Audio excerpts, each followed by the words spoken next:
Welcome back to another technical deep dive here in the debug zone.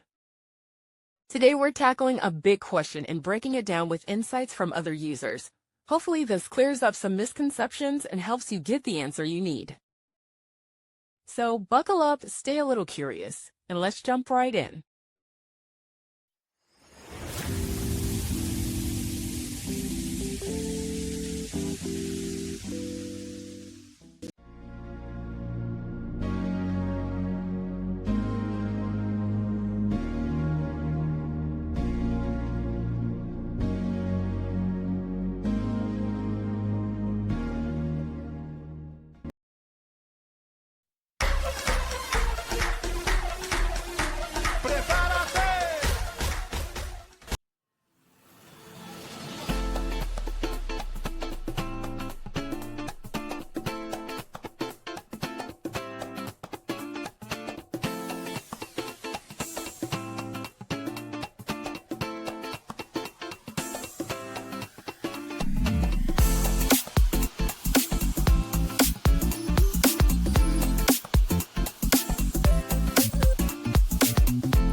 And that's a wrap.